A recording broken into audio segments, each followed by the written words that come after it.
So today we're doing a little bit of an exercise. We are comparing the 23 and 24 draft classes into one mock draft. This is going to be a good way to see how we value the players, how you maybe should be valuing rookie picks, and how the players stack up against each other in these two draft classes. So Dalton, you want to tell them the format? So the format we're going to base this off of is a 12-team start 10 PPR Superflex League with a 1.75 10 premium and 4-point passing touchdowns.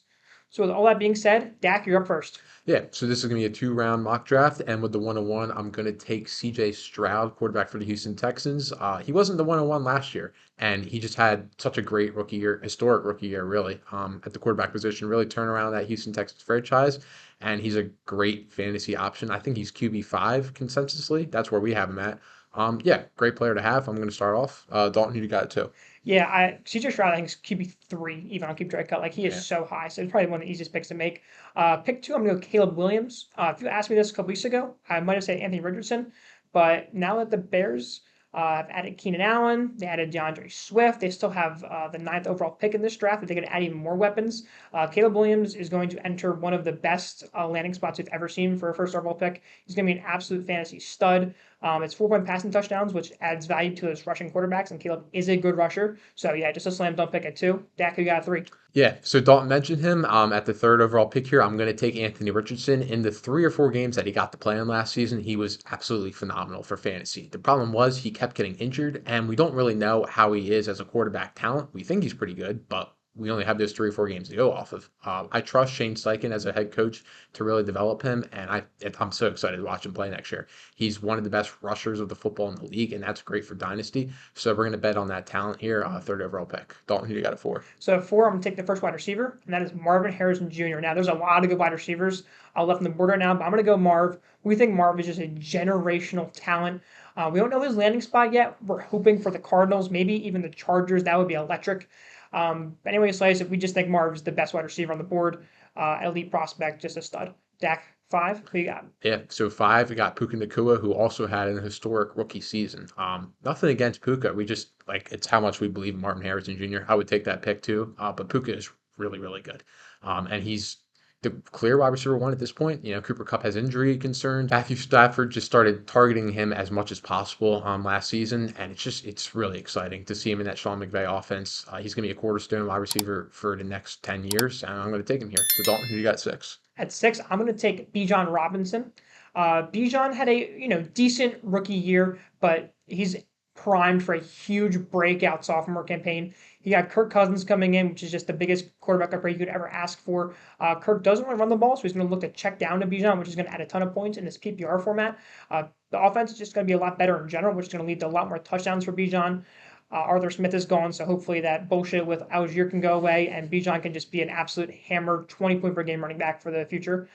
Dak, how about seven? Yeah, so seven, I'm going to go Jaden Daniels. Now, keep in mind, this is a 4-point passing touchdown format. If this is six, it might be different, but because Jaden Daniels is such a phenomenal rusher, and because the format is a 4-point passing touchdown, you got to take Daniels here just because he's such a phenomenal rusher. He could be getting the Washington Commanders draft capital at the second overall pick. That's what the betting odds are saying right now. And if he goes to that landing spot, like it's just going to be phenomenal. Throwing the McLaurin, throwing the other weapons they got there. And he's such a great rusher. So I'm going to take him there. Dalton, who you got next? At eight, I'm going to take the other quarterback, Drake May.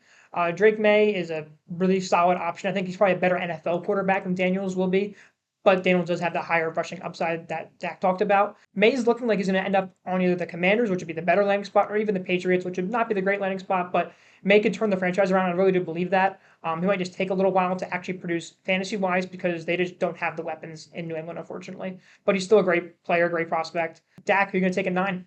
Nine, I'm going to take Jahmyr Gibbs. If you've listened to our other videos, you've heard me give the spiel on Jahmyr Gibbs. You know, he's sharing a workload with David Montgomery, but he's still an ultra efficient running back when he gets the ball. He's extremely fast. He's a top 5 running back talent in the league. He's just such an exciting player with the ball in his hands. He's going to be scoring a lot of touchdowns, and he's going to catch the ball out the backfield. So he has a nice PPR floor that you're looking for in these leagues, and he's really young. So we like Gibbs a lot. I'm going to take him here. Dalton, who do you got next? So at 10, I'm going to take Malik Neighbors. Malik Neighbors being a 10 just shows you how good these two draft classes are because Yeah. Malik Neighbors is borderline generational as well. Neighbors is projected to have top 6 draft capital. He could end up on a bad team like the Giants. That would be quite unfortunate, but there's also a really good chance he ends up on a team like the Chargers, and that would be a fantastic spot. He'd probably jump up a couple spots in this exercise alone, just based off that draft capital in that landing spot. Great player. Can't say enough good things about Malik Neighbors. How about 11 deck? Yeah, 11, I'm taking Sam Laporta, which, like what you said, Sam Laporta Mhm. going 11 just really speaks to how great these draft classes are. And especially in a tight end premium, this is a great spot for him. He was the number one tight end in fantasy last year in his rookie year, which is just unheard of for a tight end. Tight ends don't come out and produce like that in their rookie season. So just so exciting to see him in that Detroit offense for the next few years. Take Laporta here. Who do you got next? So at 12, I'm going to go Brock Bowers, another tight end. Brock Bowers and a 1.75 tight end premium is an awesome player to have. He really is. We don't really know his landing spot yet. It could be anywhere from, I could see him going as early as the Chargers if they really like him to somewhere in the teens, but no matter where he goes, because of the premium, he's going to be a stud in this format. Coming into the league, I think we're going to have him in our top 3 tight ends. Like he's just an absolute beast. That's the end of the first round. Dak starts off in the second round. Yeah, so second round, I'm going to be taking Rome Odunze, who is a guy who could have top 10 draft capital in the actual NFL draft, and he's going this late, which like the talent is just so great. Odunze, he's a really good talent out of Washington. He's a bit older than the other prospects that we've talked about in this 24 draft class, but he's still really good. He's a big possession receiver, but also has the speed to take off the top of the defense. He's going to be a really good player, and he's going to get that draft capital, so that's exciting. Dalton, who you got next? I'm gonna take JJ McCarthy here because this is, it's 12 teams, it's super flex, there's QB scarcity. We might not love JJ McCarthy as a prospect, but he's still gonna have that really good draft capital. Is what we're seeing. We're seeing, probably to the Vikings is what we're seeing right now, and that is awesome. That would boost him up quite a bit here. Because the Vikings, there's no better landing spot in all football than the Vikings. Even if he doesn't go to the Vikings, he's still projected to get top 12 draft capital, and that's enough to put him here just because of the QB scarcity. He's got a good rushing floor as well. He's pretty pro ready. Like JJ's just a nice player to have. Dak, are you taking at 15? 15, I'm going to take Rashee Rice, who turned into the wide receiver one for Patrick Mahomes at the end of last season. Just another exciting guy. We've talked about him in other videos. Just a really exciting player. He averaged like close to 20 points that last 6, 7 games of the year. I don't think he's going to continue to average that many points, but 15 points per game for Rashee Rice in a Kansas City offense is perfectly reasonable. They only brought in Hollywood Brown, who's not anything special. He's not stealing targets from Rashee Rice. Um, like just getting Rashee Rice this late, it's a great pick. Really excited for him. Dalton, who do you got next? I'm going to take Tank Dell here. I think that might be a little bit of a reach, but I do just love Tank Dell as a player. He's so exciting. He's tied to CJ Stroud for a long time, and he was so good in his small sample size that he had last year. Unbelievably good. If you look at those box score stats, he was amazing. He does have the injury concern because he is so small, which is why he's a little lower than some other players, some other rookies, but he's a great player. Dak, who are you taking at 17? 17, I'm going to take Brian Thomas Jr., and this is projecting the draft capital that I think he's going to get a little bit, as well as the talent that I think he has. I think he can become a top 20 pick in the NFL draft. And if he does that, I'm probably taking him over Tank Dell. I would take him over Tank Dell in this exercise if I had that pick. But Brian Thomas Jr. coming out of LSU had a great final season there, had 17 touchdowns with Jaden Daniels throwing them the ball and also competing with Malik Neighbors for targets. He's a really good prospect. He has great size, great athleticism, everything you look for in a prospect. I'm really excited to see him in the NFL and see where he goes. So I'm going to take him here. Dalton, who do you got next?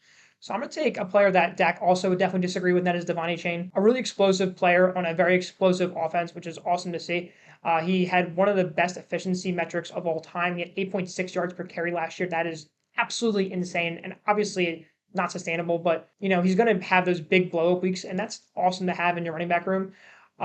He's never going to be one of those 20 touches per game running backs. He's simply not big enough, but he has the efficiency to when he gets those 14 touch weeks for the Dolphins, he's going to have huge weeks with massive scores 30, 40, maybe even 50 plus weeks. We saw that in his rookie year, right?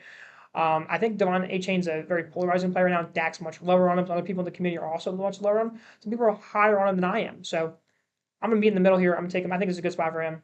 So that's going to go A. Chain here. Dak, who you got at 19? Yeah, not the pick I necessarily would have made. I would take Bryce Young, who is a guy that just got dunked on last year by everyone. I don't really think it was his fault necessarily. He was a great quarterback coming out of Alabama. He was like the consensus 103 in rookie drafts last year, Mm-hmm. and had a Stroud. And Stroud just got the better landing spot than Bryce Young did. There is no talent around Bryce Young to speak of.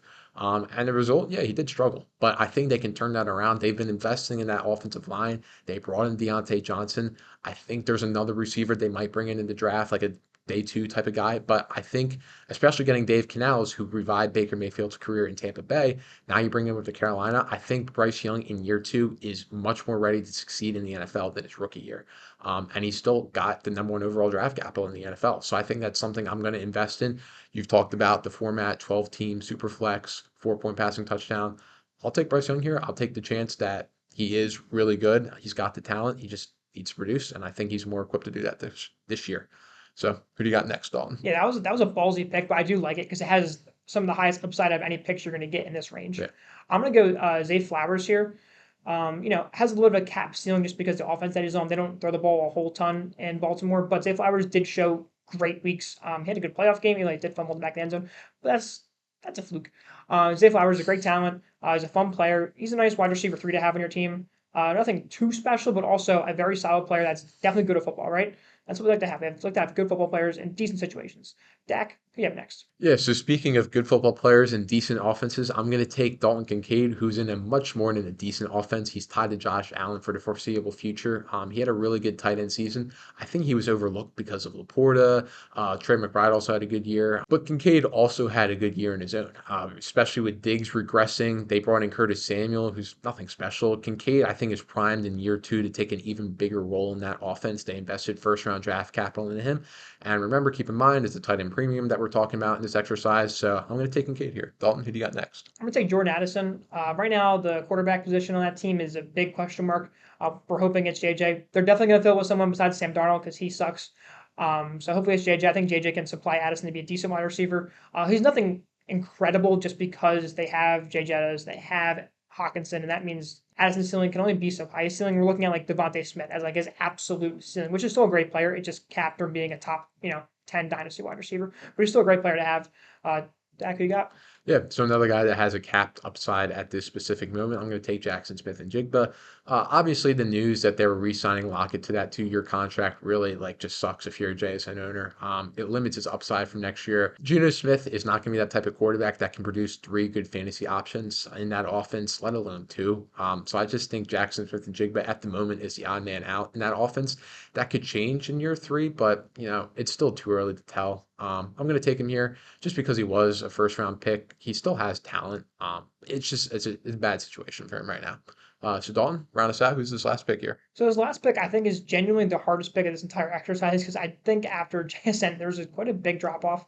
But I'm going to go with Jaden Reed, who I know Dicko does not like very much, but I think Jaden Reed had a very solid rookie year. Nothing too special. He had close to 800 yards, but he's in a nice offense. Jordan Love looks like the real deal, and Jaden Reed's the wide receiver 1 in that offense as of right now, and that's all I need to know for this pick. I think Jaden Reed's a fine player. I'll take him over the Adonai Mitchells, the Xavier Worthies right now just because they don't have their draft capital. I'm assuming, whichever one of them gets the good landing spot at the end of the first round in real life will probably be over him. But as of right now, I'm going to take Jaden Reed because he's in a good situation and he's a good player.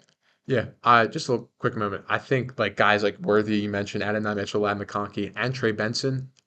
If they get the good draft capital, obviously they're going to jump up way higher into these rankings. But at this point, it's like just picking who your favorite prospect is, which doesn't really do us any good because we don't know any draft capital, and the NFL could disagree with us. So I think that is the right pick at the moment. But it was fun. It was fun, and it's April. This will change come May and come your rookie drafts. Yeah. So thanks for watching. We hope you enjoyed the video. If you did, make sure to like, subscribe, and we'll see you in the next one.